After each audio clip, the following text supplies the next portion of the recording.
이제 드디어 오늘 하나님의 선물이라는 주제의 설교는 오늘로서 마치겠습니다. 한 장면 한 장면씩 다 기억이 나던가요?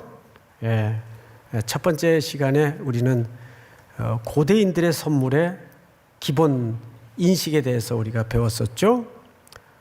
그들은 상응한 가치가 있는 대상에게만 선물을 주어야 평판과 칭찬이 돌아온다.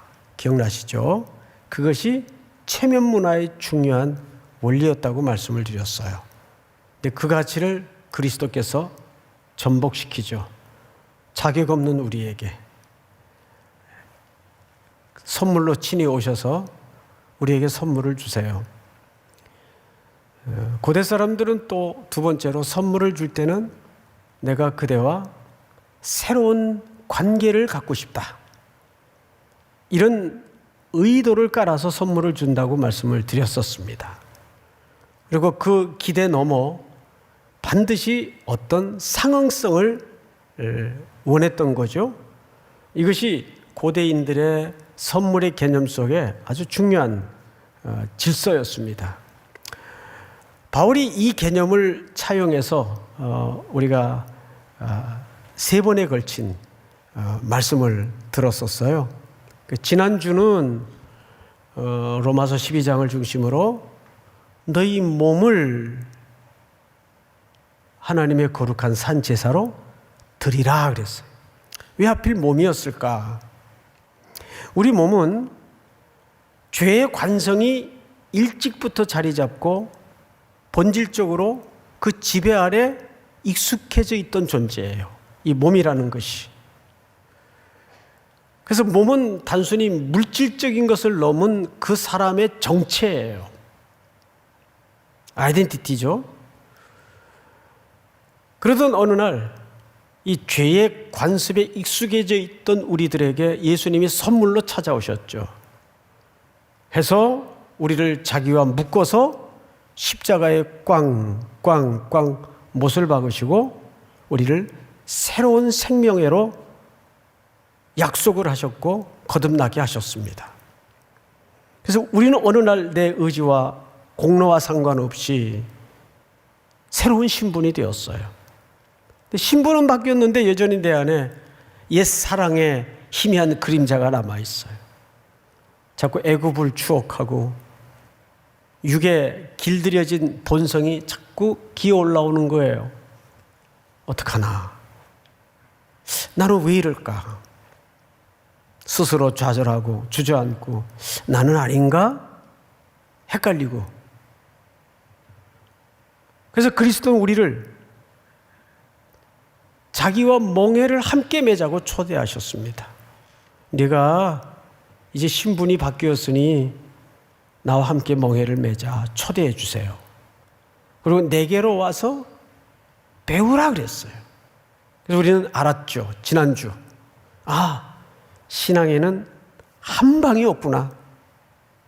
신앙은 오랜 지난한 헌신의 과정을 통해서 완성이 되고 만들어지는 것이구나. 기억나시죠? 기억이 나셔야 됩니다. 우리 온라인으로 예배 드리는 분들도 기억나시죠? 자, 그럼 이제 오늘 방금 우리 사회 보시는 목사님을 따라 본문을 읽다 보니까 이 전부 헌금 얘기예요. 헌금 얘기. 결국은 돈 얘기구나. 평소엔 헌금 얘기 잘 하지도 않던 분이 왜 갑자기 하나님의 선물이라는 이 우아한 주제를 하필 현실적인 돈 얘기로 매듭을 지으시려고 할까? 사벨뉴스 보니까 이제 335개 교회 12월 달까지 넉 달에 걸쳐 매월 30만 원씩 물질을 나눠야 되니까 그 재정이 들 것이고, 설교를 이렇게 또 설계할 수도 있구나. 전혀 그런 의도도 없었고 하나님의 오묘한 경륜에 따라서 하필 오늘 주제가 딱 맞아떨어진 겁니다. 제 의도와 상관없이. 이거는 정말 믿어주시기 바랍니다. 아까 이제 우리 3일 뉴스에서 보신 것처럼 지난주 이제 당회에서 우리 3일교회와 형제교회인 335개 교회, 지금 2년 동안 이렇게 비대면으로 하다 보니까 교회들이 다 무너져 있어요. 무슨 헌금이 나오겠어요. 그러다 보니까 교역자 생활비는커녕 교역자들이 많이 교회 문을 닫기도 하고 또 다른 직업을 찾아 떠나야만 하고, 그래도 굶으면서 지키라고 할 수는 없잖아요. 가족이 있고 생계가 있는데. 그런 지금 기가 막힌 상황에 놓여 있는 교회들이 많아서 안 되겠다 싶어가지고 작년에 우리가 또 한 차례 버금가는 나눔을 했지만 올해도 어쨌든 남은 4개월 12월까지는 좀 함께 해야 되겠다 해서 매월 30만 원씩 335개 교회를 이제 돕기로 결정을 했고, 거기에 들어가는 비용이 한 3억 9천 정도가 좀 넘더라고요. 한 4억 정도가 이제 앞으로 더 지출이 돼야 됩니다. 참 너무 여러분들에게 담임 목사로서 이전에 참 고마워요. 여러분들이 이 어려운 가운데도 여러 가지 제약이 많은 상황 속에서도 헌금하지 않으면 이런 계획을 어떻게 이런 시기에 꿈꿀 수 있겠습니까? 또 결정할 수 있겠습니까? 불가능한 거죠. 그런 의미에서 우리 청년들도 성도들도 자영업 하시는 분들도 다 어려울 텐데, 그런 측면에서 참 이 자리를 빌려서 고맙고 참 감사할 따름입니다. 자, 그런데 오늘 왜 본문이 고린도 후서인가? 오늘 8장에서부터 좀 왔다 갔다 하면서 살펴볼 텐데, 8, 9장에 걸친 짧은 범위지만 여기에 제일 자주 등장하는 키워드가 헬라말로 카리스라는 단어예요. 카리스. 이번 내내 많이 들었죠? 이 카리스라는 말은 은혜, 선물이라는 단어인데 오늘 여기에다가 동의어 개념이 하나 더 붙어져요. 그건 나중에 결말 부분쯤에 다시 말씀을 드릴 겁니다. 카리스라는 말은 번역하면 은혜라는 말인데 또 다른 말로는 선물이라고도 할 수 있어요. 이제 여기에 어떤 동의어가 하나 더 얹어지는가는 결말 부분쯤 나눌 겁니다. 자, 이 고린도 후서는 어떤 내용을 특별히 오늘 본문 속에 담고 있는가 하면 배경을 좀 설명을 드릴게요. 예루살렘 본부교회가 큰 기근에 빠졌어요. 이건 아주 세계적인 무시무시한 기근에 예루살렘 교회가 놓이게 된 겁니다. 이 소식이 쫙 퍼졌겠죠? 바울도 이 소식을 듣게 됐어요. 자, 자기는 지금 해외에 다니면서 선교를 하고 있는데 마음 같아서는 한다름에 가고 싶지만 물리적으로 그럴 수도 없고 어떡하나 하다가 자기가 여기저기 소아시아 지역을 다니면서 지중해 연안 지역을 다니면서 복음을 전했던, 그래서 개척한, 이제 이방 땅에 막 태동된 지 얼마 안 되는 어린 교회 성도들에게 전부 통지를 보냈어요. 우리에게 복음의 사랑을 건네준 우리의 본교회인 예루살렘 교회가 이렇게 지금 어려움 속에 있습니다. 여러분 어떻게 하면 좋겠습니까? 그때 모든 교회들이 어느 교회 하나 이의 없이 도와야죠. 당연히 함께 해야죠. 그러면서 다 돕기로 작정을 했어요. 그런데 고린도 교회에서 문제가 생긴 겁니다. 돕기로 했는데 일이라는 게 늘 그래요. 항상 제동이 걸리고 딴지가 걸리는 법이죠. 무슨 문제가 생겼는가 하면 고린도 교회는 그 항구 도시에 무역이 성행한 아주 부유한 도시예요. 돈이 흘러 넘치는 도시예요. 교회도 어렵지 않았어요. 뭐 들리는 말로는 강아지들도 수표를 몰고 다녔다 할 정도로 돈이 흥청망청 흘러다니던 교회였어요. 저 남쪽에 가면 어느 도시가 개들도 수표를 물고 다닌다라는 그런 도시가 있다 그래요. 그런데 뭐 때문에 제동이 걸렸는가 하면 이 일을 누가 제안했는데 우리 교회를 설립하신 그 바울 선생님이 소식을 전해왔어. 그래? 야, 솔직히 말해서 그 사람 말을 어떻게 믿어? 왜? 아유, 우리 있을 때 저기 목회하실 때 우리 그 사람 그 사도권에 대해서 아직 논란이 끝이질 않았잖아. 그게 지금 완전히 해명된 것도 아닌데 말도 어느른 데다가 뭐 사도인지 아닌지 누가 증명할 방법도 없고 자칭 자기가 사도라는데 그걸 어떻게 믿어? 왜냐하면 교회 안에는 리더십이 분열되어 있었어요. 아시는 것처럼 예수파, 바울파, 게바파, 베드로파까지 또 아볼로파까지. 게바가 베드로죠. 이렇게 나누어져 있었단 말이에요. 그냥 반대쪽에서 자꾸 그 사람이 한 말을 우리가 다 그대로 따를 이유도 없고 어떻게 믿어? 이렇게 된 거예요. 게다가 거기에 덧붙여서 뭐 또 교회 안에 음행의 문제, 성찬식 하다가 뭐 또 싸우던 문제, 별별 여러 가지 일들이 다 한꺼번에 터진 거예요. 그러니까 고린도 교회는 이 일이 중단이 됐었어요. 근데 바울이 인내를 가지고 일일이 서신을 통해서 그들의 의혹과 그들의 시비를 일으켰던 모든 주제들에 대해서 하나하나 논증을 통해 설명을 통해 기도로 다 해명을 합니다. 그리고 이제 그것이 완전히 해소가 됐어요. 이제 관계가 복원이 됐어요. 그리고 나서 다시 편지를 쓴 거예요. 쓰면서 그래 지난번에 우리 하기로 했던 예루살렘 교회 돕는 일 다시 시작하자. 그래서 헌금 얘기를 하는 겁니다. 그런데 헌금 얘기를 할 때 사도 바울이 어떤 신뢰 하나를 예정으로 꺼내듭니다.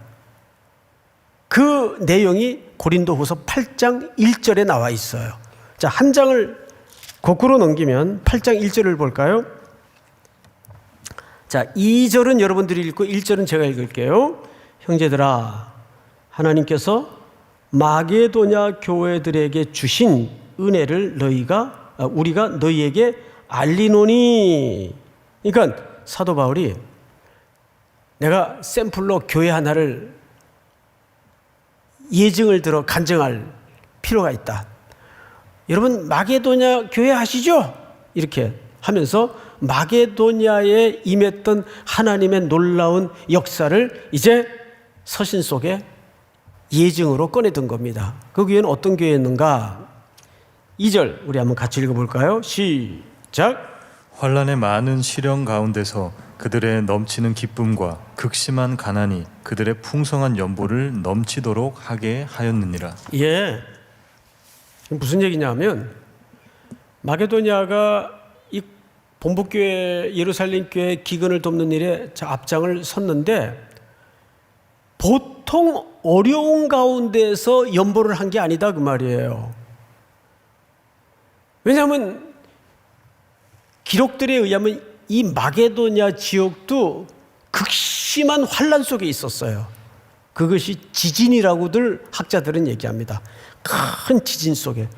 데살로니가서에도 보면 그 맨 1장에 데살로니가 교회를 바울이 칭찬하죠.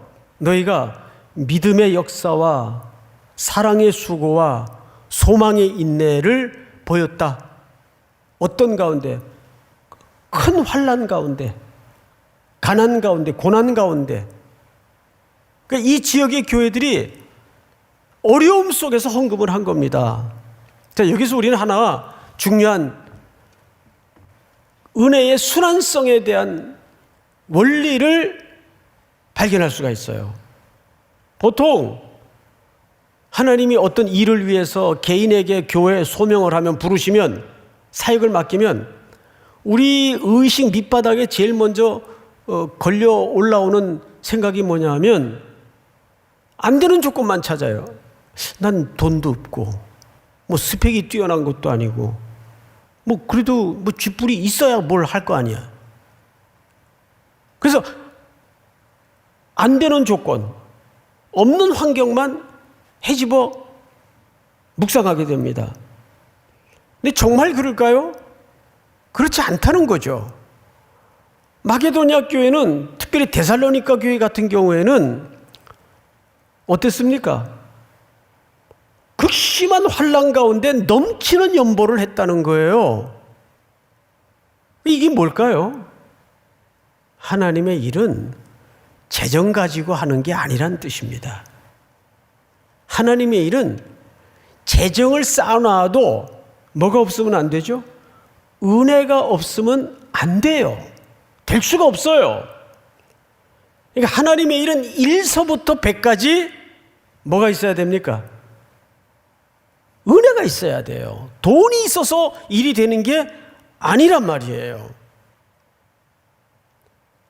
믿습니까?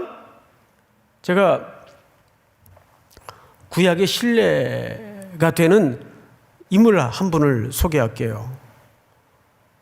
모세가 바로의 궁궐에서 40년을 자라요. 그리고 그를 가르쳐서 모든 성장 과정을 압축해 딱 한마디로 이렇게 표현을 하죠. 애굽의 문물을 다 겸비했다라고 표현을 해요. 그리고 젊어요. 나이 40에. 역사의 전면에 등장을 하죠. 그러니까 손에 땀이 있겠다. 좋은 배경이 있겠다. 문물을 다 겸비했겠다. 최고의 스펙이죠 뭐. 근데 결국 그거 가지고 뭐 했나요? 동족을 위한다는 열심으로 살인했어요. 그리고 모래바닥에 숨겼죠. 좌우를 봤어요. 좌우를 보고 모래에 파묻어요. 어딜 못 봤어요? 위에 계신 하나님을 못 봤어요. 그 눈은 아직 갖추지 못했던 거죠. 그리고 그 다음날 나가보니까 동족끼리 싸우고 있는 거예요. 그래서 이 동족끼리 이 낯선 나라에 와서 왜 이렇게 싸우냐, 싸우지 말라 그러니까 그 히브리 동족 하나가 간섭하지 마시오. 누가 당신을 우리 재판관으로 주관자로 삼았습니까? 저리 가시오. 왜? 우리도 또 죽이려고? 그때 살인한 사실이 들켰다는 걸 알았죠. 누구 하나 고발하는 자도 없었는데 그는 두려움이 밀려 들어와서 광야로 홀로 도망가 버립니다. 그때부터 그는 40년을 광야에서 홀로 지내요. 물론 거기서도 아내를 만나 그 보리서말만 있어도 안 한다는 처가살이를 40년 동안 해요. 말이 처가살이지, 그게 종이죠, 종. 매일 아침에 눈 뜨면 장인어른 양떼 몰고 나가서 손에 짝대기 하나 들고 하늘을 보면 흘러가는 구름밖에 없어요. 하늘은 왜 그렇게 뜨거운지 아무것도 없는 황량한 벌판을 소떼, 양떼, 염소떼를 몰면서 호로히 다녀야 해요. 누구 하나 말벗이 없어요. 뜨문뜨문 짐승들 우는 소리밖에 들리지 않아요. 말벗이라고는 산천초목 말 못하는 짐승들밖에 없어요. 나중엔 모세가 뭐라 그러죠? 나는 말이 둔한 자입니다. 이미 모국어를 다 잊어버릴 정도의 세월이 지난 거예요. 40년. 그렇게 시간이 흘러갑니다. 그러던 어느 날 호렙산 한 산중턱에서 한 번도 경험하지 못한 광경을 목격하게 됩니다. 가시떨기가 불이 붙었어요. 그런데 나무가 타지 않아요.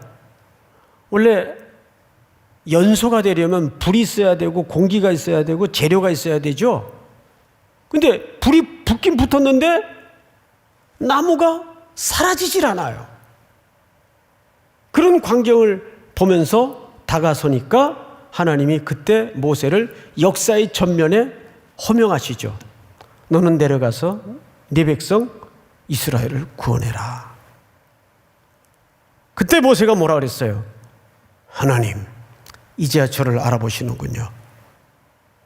이렇게 40년 버려놓더니 예, 알겠습니다. 제가 그동안 칼을 갈았습니다. 그랬나요? 경상도 말로 고마 됐습니다. 하나님, 내 나이가 지금 몇인지 아십니까? 80이요, 80. 난 이제 모고도 잊어버린 데다가 내게 뭐가 있다고 그 엄청난 동족 구원의 역사를 내가 할 수 있겠습니까? 아무것도 없는데. 모세는 아무것도 없다고 그랬어요. 내가 이제 몸은 늙었고 뭘 할 수 있겠습니까? 그러자 하나님이 뭘 지시하시죠? 네 손에 뭐가 있냐? 이거요? 이거 마름 짝대기에 불과합니다. 그걸 잡으라. 그러면서 한 가지 약속을 해요. 네가 내려갈 때 내가 반드시 함께 가리라 그랬어요. 함께 가리라. 그리고 하나님의 질긴 사랑의 추적과 설득 끝에 그는 항복합니다.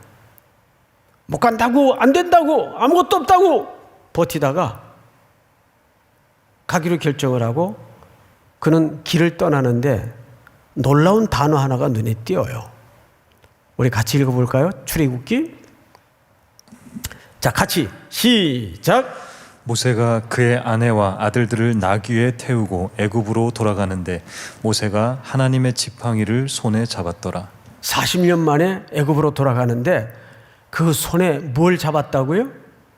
하나님의 지팡이를 잡았더라. 이 지팡이가 무슨 지팡이였어요?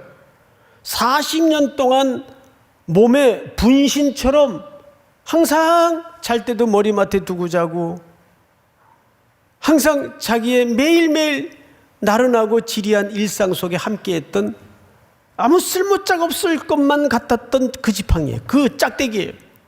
근데 이게 오늘 새 역사를 위해 출발하는데 뭐가 돼 있어요? 하나님의 지팡이. 훗날 그 마른 막대기에 불과했던, 아니 이제는 하나님의 지팡이가 된 모세에 들려진 이것은 홍해를 가르는 기적의 도구로 사용되지 않습니까? 그렇습니다. 하나님이 여러분들을 소명하시고 부르실 때 내가 볼 때는 내 안에 이제 아무것도 없는 것 같아요. 받은 게 없는 것 같아요. 부모를 잘 만났나, 배경이 좋길 하나, 그런 것만 같아요. 내 안에. 근데 정말 그럴까요?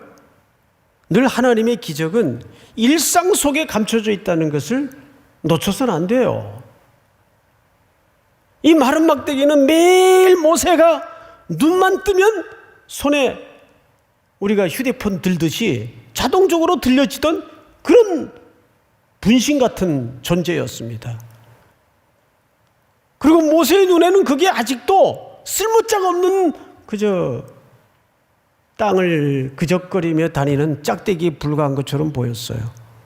근데 하나님이 그걸 붙잡게 만드시고 하나님의 지팡이로 지명하실 줄이야 누가 알았겠어요. 그 일로 구원의 대역사를 일으키실 줄이야 누가 알았겠어요. 여러분, 진장님들이, 간사님들이 선교 좀 가자, 선교 좀 가자 그래서 억지로 떠밀려서 갔는데, 그래서 선교 가가지고 짐도 끓이고 문서도 작성하고 그러다가 그게 자기 밥벌이가 된 형제자매들이 많아요. 그게 자기 직업이 된 형제자매들이 많아요. 그리고 그것뿐만이 아니에요. 선교를 뭐 정신없이 하다가 평소에는 그냥 길거리에 굴러다니는 돌멩이처럼 보이던 형제가 어느 날 이 형제 속에 이런 귀한 게 있었나? 확 마음이 열어지고 선교하다가 결혼한 커플들이 한두 명이 아니잖아요. 제가 손으로 다 꼽질 못해요. 그러니까 너무 멀리서 찾지 마시고 가장 내 가까이, 너무 친숙해서 눈에 잘 안 띄는 그런 돌멩이 같은 형제들이, 보석 같은 형제들이 될 때가 너무나 많은 거예요. 그러니까 중요한 것은 우리가 그런 걸 눈 떠서 마음 열어 볼 줄을 아는 은혜가 있어야 돼요. 눈을 들어 볼 줄 아는 은혜 믿습니까? 뭐 그렇게 반응이 시큰둥하네요. 지금 여기 우리 자매들이. 뭐 좋습니다. 집에 가서 이제 또 은혜를 새기겠죠. 자, 중요한 거는 마게도냐 교회나 데살로니가 교회가 평탄한 데서 남아가지고 예루살렘 교회를 돕겠다고 나선 것이 아니라는 얘기예요. 자, 그런데 오늘 본문을 좀 볼까요? 9장으로 넘어가서 8절을 보십시다. 오늘 본문 첫 절이죠. 하나님이 능히 모든 은혜를 너희에게 어떻게 하시나니? 넘치게 하시나니 이는 너희로 모든 일에 항상 모든 것이 넉넉하여 모든 착한 일을 넘치게 하려 하심이라. 자, 앞을 보십시다. 왜 이렇게 하나님이 우리에게 넘치게 주실까요? 이것이 흘러 넘쳐서 순환되도록 하기 위해서, 이것이 나뉘어지고 흘러가도록 하기 위해서. 여러분, 고인물은 동력을 만들어내지 못해요. 여러분, 수력발전소의 원리를 아시죠? 수력발전소는 어떤 원리로 동력을 생산해냅니까? 물의 움직임, 물의 낙폭을 통해서 동력을 만들어내잖아요. 그 유명한 저 북쪽에 수력발전소가 있죠. 또 옛날에 우리나라에는 수력발전소들이 꽤 있었어요. 지금은 뭐 많이 없어졌습니다만은. 그러니까 흐르는 물만이 새로운 동력을 만들어내요. 사랑도 나눔도 자꾸 흘러야 동력이 생겨요. 그것이 교회 공동체라는 중요한 원리고 신학적인 질서입니다. 뭐든지 흘러가야 돼요. 그래야 동력이 만들어지고 새로운 생명이 소성돼요. 그래서 넘치게 하나님께서 주시는 겁니다. 자, 그런데 그 다음 절을 좀 보십시다. 10절 같이 한번 읽읍시다. 시작. 심는 자에게서 씨와 먹을 양식을 주시는 이가 너희 심을 것을 주사 풍성하게 하시고 너희 의의 열매를 더하게 하시리니. 자, 여기 농사 개념이 소개됩니다. 씨, 뭐 심는 것, 양식, 의의 열매, 이런 표현들이 등장을 하는데 이건 주로 어느 직업군에 해당하는 표현이에요. 예, 농부, 농사 과정에 생성되는 표현들이에요. 이런 표현을 쓰는 아주 중요한 원리가 감춰져 있습니다. 여러분 6절을 보세요. 6절. 이것이 곧 적게 심은 자는 적게 거두고 많이 심은 자는 많이 거둔다 하는 말이로다. 자, 앞을 보십시다. 목사님들이 이제 목회하다가 교회 재정이 궁하면 이 본문처럼 헌금을 자동적으로 내게 하는 적절한 본문은 없는 듯 보여지죠. 마치 투자하는 것처럼 헌금을 많이 하면 복도 많이 받고 헌금을 인색하게 하면 복도 조금 받고 그런 의미일까요? 이것을 우리가 헬라어 원문으로 좀 볼 필요가 있어요. 그래서 자막에 헬라어 원문을 띄워봐야 우리가 헬라어 원문을 뭐 영어처럼 배우질 않았기 때문에 알 수가 없죠. 그래서 이걸 좀 풀어서 정확한 의미를 설명을 드릴 테니까 바울이 왜 이런 농사의 개념을 소개했는가를 좀 볼 필요가 있습니다. 우선 6절을 꼼꼼히 보십시다. 6절. 이것이 곧 적게 심는 자. 자, 앞을 보십시다. 적게라는 말이 무슨 말일까요? 적게 심었다. 적게라는 말은 분량이 작게라는 말이 아니라 인색하게 심었다 그 말이에요. 여러분, 인색하게 심는 것은 왜 인색하게 심게 되죠? 인색하게 심었다는 말은 스스로 즐거워서 자원해서 기뻐서 했다는 얘기입니까? 억지로 강제로 했다는 얘기입니까? 억지로 강제로 했다는 얘기예요. 그 왜 억지로 강제로 하죠? 그 앞에 5절을 이런 말씀이 있어요. 제가 읽어드릴게요. 그러므로 내가 이 형제들로 먼저 너희에게 가서 너희가 전에 약속한 연보를 미리 준비하도록 권면하는 것이 필요한 줄 생각하였느니 이렇게 준비하여야 참 연보답고 억지가 아니니라. 여기 억지라는 말이 인색이라는 말이에요. 자, 이제 설명을 드릴게요. 저를 보세요. 또 모니터로 예배 드리는 분들도 함께 잘 들어보시기 바랍니다. 바울이 예루살렘 교회 돕기 위해서 헌금을 할 거예요. 그런데 미리 준비하도록 사람을 먼저 보내요. 이러한 계획을 따라 이 정도의 분량을 우리가 예루살렘 교회를 도울 것입니다. 그러니까 너희가 내가 가서 헌금을 하도록 할 때에 미리 준비를 하고 있어라 그 말이에요. 왜 준비를 시킬까요? 이유는 하나예요. 즉흥적인 감정에 기반한 헌금이 되지 않도록 하기 위해서. 즉흥적인 헌금은 인간적인 생각이 끼어들기가 참 쉽습니다. 자, 준비가 안 됐어요. 자기 형편도 고려할 겨를이 없어요. 근데 헌금을 해야 된대요. 그럼 어떻게 해야 될까요? 자꾸 사람 눈치 보게 됩니다. 저기 박 집사 이번에 얼마 했대? 예루살렘 교회 돕는데 얼마 했대? 5개 했대. 그래? 야, 그래도 명색이 내가 박 집사보다 3일교회 나온 지가 세월이 짬밥이 몇 년인데 100원 한 장이라도 더 해야지. 이게 옳은 헌금이에요? 이건 억지로 하는 거예요. 인색함으로 하는 거예요. 인색함의 마지막 결과가 뭔지 아세요? 사람 앞에 헌금하는 거예요, 그거는. 그러니까 실질적으로 헌금이 아니죠. 그러니까 재정을 돕는 거죠. 그건 하나님 앞에 드리는 온전한 기뻐하는 자원하는 헌금이 될 수가 없는 거죠. 여기 적다라는 말은 양적인 개념이 아니에요. 인색함으로 억지로 하는 헌금이다 그 말이에요. 그 헌금은 누구한테 하는 겁니까? 사람한테 하는 거예요. 하나님 앞에 드리는 헌금이 아니에요. 그 다음 볼까요? 6절에 많이 심는 자는 많이 거둔다 하는 말이로다. 자, 저를 보세요. 이 말에 이제 큰 오해가 있어요. 헌금을 많이 하면 하나님이 복을 많이 주신다 그 말이 아니에요. 여기 많이라는 말은 헬라어 원문으로 blessing, 복이란 뜻입니다. 그러니까 이런 거예요. 정확한 워딩은 복을 많이 받은 자는 복을 많이 받은 자는 그 복을 드리는 거고 그 복이 또 많은 생명들을 생산해낸다 그 뜻이에요. 자, 그러면 누가 복을 많이 받은 자일까요?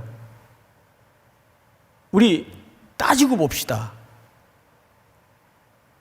우리는 전부 하나님께로부터 받은 거 외에는 없어요. 내 몸도 하나님께로부터 받은 거잖아요. 내 은사도 하나님께로부터 받은 거잖아요.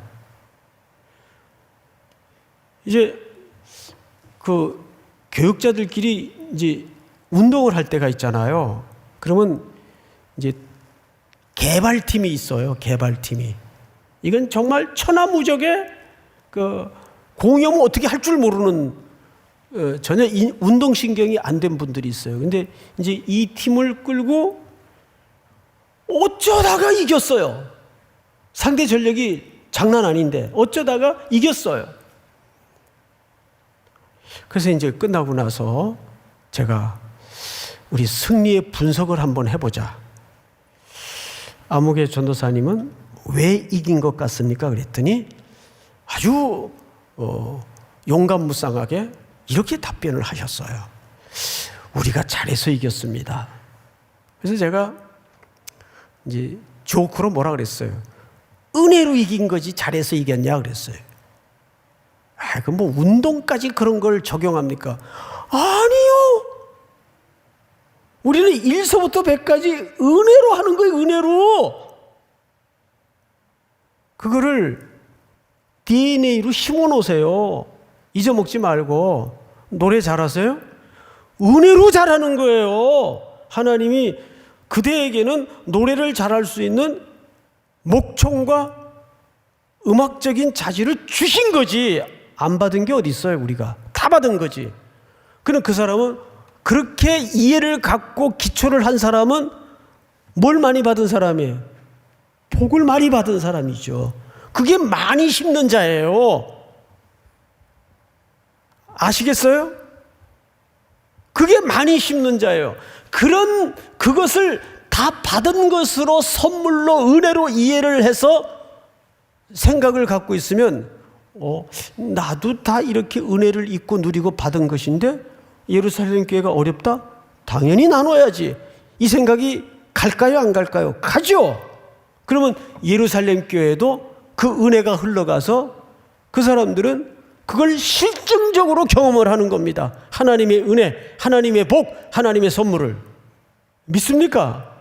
그 얘기를 하는 거예요. 많이 심는 자는, 그러니까 하나님의 복을 많이 받았다고 생각하는 사람은 많이 드릴 수밖에 없고, 또 그 많은 은혜를 누리는 이 복의 수혜를 입는 사람은 똑같은 많은 은혜를 생산해낼 수밖에 없고, 이게 어떻게 돼?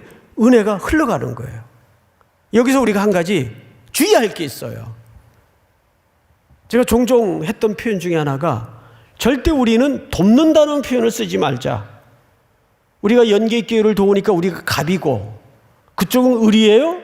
그런 법은 없어요. 성경의 원리 속에 우리는 전부 받은 걸 흘려보내고 나누는 것뿐이에요. 필요한 대로.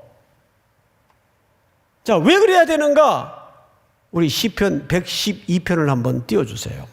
한 절만 읽겠습니다. 5절 다 같이 시작. 은혜를 베풀며 구워주는 자는 잘 되나니 그 일을 정의로 행하리로다. 여기 보시면 은혜를 베풀며 뭐하는 자, 구워주는 자, 이게 히브리 말로 라바. 이게 무슨 뜻인가 하면 연결시켜주다, 결합하다. 그러니까 우리가 누군가에게 도와주고 구제하고 구워주는 것은 돕는 게 아니라 끊어진 걸 연결하는 순종이에요. 우리가 노숙인 분들을 도와요. 그들은 을이고 우리가 갑인가요? 그게 아니에요. 그들이 교회와 연결이 돼요. 그러면 교회 성도들과 연결이 되면 우리 교회는 누가 머리십니까? 그리스도가 머리세요. 그러면 노숙인들이 누구랑 연결이 되는 격이 되는 거죠? 예수 그리스도와 하나가 되는 연결이 되는 거예요. 믿습니까? 그런데 이 놀라운 선물의 은혜의 순환성이 여기서 멈춰지는 것이 아니라, 성경을 다시 보시죠. 9장 14절 다 같이 읽겠습니다. 시작. 또 그들이 너희를 위하여 간구하며 하나님이 너희에게 주신 지극한 은혜로 말미암아 너희를 사모하느니라. 여기 사모한다는 표현이 등장을 해요. 자, 어떤 뜻밖의, 그러나 하나님의 깊은 내재된 경륜 속에 그림이 드러나는가 하면 이런 원형의 그림이 드러나는 거예요. 본부교회가 세상에 이방 땅에 세워진 지 얼마 되지도 않는 그 어린 교회들이 우리 이 고난의 소식을 듣고 십시일반으로 오랜 시간 지속적으로 헌금을 모아서 사도들 편에 보냈어요. 그 부조금을 받아들고 이방 교회들을 어떻게 하게 됐대요? 사모하게 됐대요. 얼굴 보기를 원하고. 그게 무슨 뜻일까요? 여러분, 저 유대인들이, 예루살렘 저 유대인들이 수천 년 동안 이방인들을 어떻게 무시하고 편견과 배제와 내 몸, 이런 구분의 인식을 떨쳐내지 못하고 있었습니까? 소외시키고 배제시키고 편견에 붙들리고 민족 차별을 하고 심지어는 개돼지 취급했잖아요. 이 바리새인들의 기도 중에 내가 여자로 태어나지 않는 것을 감사합니다. 내가 이방인으로 태어나지 않는 것을 감사합니다. 이 기도 제목이 있었어요. 그들의 기도문에는 그 정도로 이방인들을 그렇게 취급했던 사람이에요. 베드로도 이방인의 집에 복음을 전해야 되는데 그 편견에 묶여서 처음에 주저했어요. 가보니 이방인들이 하나님을 경배하고 말씀을 듣기 위해서 모여 앉았단 말이에요. 사도들도 그랬어요.